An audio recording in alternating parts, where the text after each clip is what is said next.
Cincinnati Bengals, this marvelous playoff run continues for them. They knock off the number one seed in the AFC, the Titans, 19-16. And let me first say, this is why last week when I came out with my top 8 rankings between the remaining NFL playoff teams, I had the Tennessee Titans at number 6. It's not that I didn't believe in the Tennessee Titans as a whole, but I knew that I didn't necessarily predict that the Bengals would win, but I knew that when Derrick Henry would be coming back, he wouldn't be his full self yet, which is, you can't expect the guy who's missed over 2.5 months coming off a foot injury to all of a sudden return to the leading MVP candidate. So we knew he'd be limited as far as his production and that the game would be in the hands of Ryan Tannehill. And that was where my reservations lied. That's precisely why I had the Tennessee Titans at number 6. Ryan Tannehill is good. He is a good quarterback. He's not a great quarterback. He's not a great quarterback.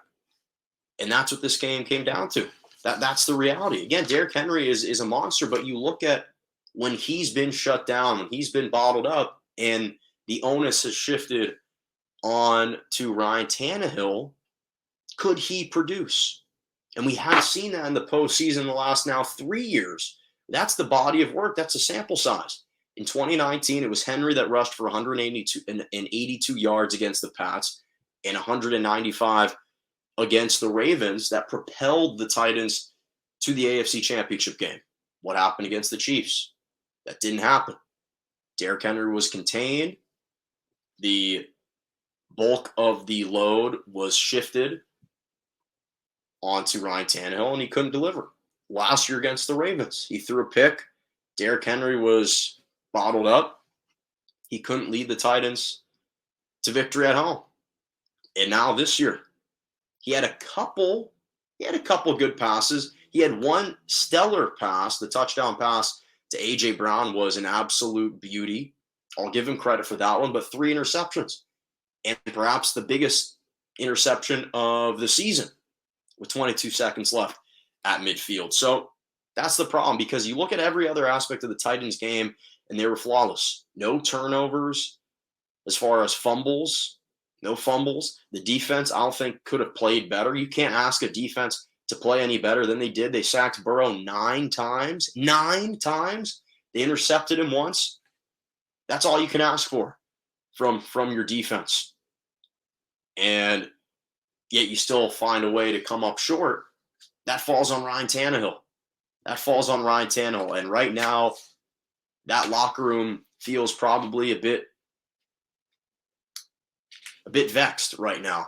They're probably looking at themselves and looking at Ryan Tannehill in a different light than they probably did, if we're being fully honest, because at the quarterback position, Joe Burrow was going to have the advantage. That was the advantage for the Cincinnati Bengals. And speaking of Joe Burrow, sure, his performance wasn't necessarily stellar, but the guy's moxie, the guy's demeanor, the guy's leadership, it's just tremendous watching what this guy's doing. And I know that all the headlines, and deservedly so, are on Mahomes and Allen in the AFC, and Herbert's been getting his share of the limelight.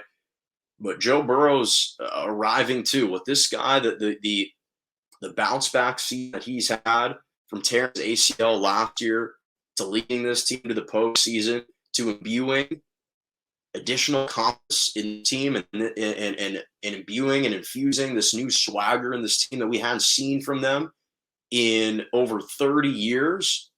Again, the last time that the Cincinnati Bengals reached the AFC Championship game, I'm going to touch on it in my Malkin's moments, was 1988. And yet they're here. And Jamar Chase is an emerging superstar at the wide receiver position. He's talking trash to the Titans DBs, and you know what? He should be, because they can't handle him. Most DBs in the NFL can't handle Jamar Chase. And I just love that this team, they hate this narrative that they're the underdogs.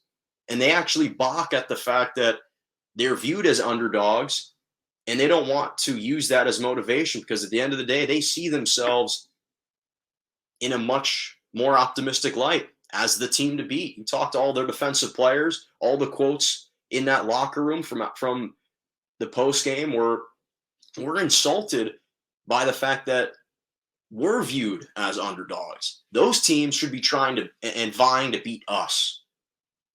And that's all a direct reflection of Joe Burrow. And I think it was perhaps the most personified in their rookie field goal kicker, Evan McPherson.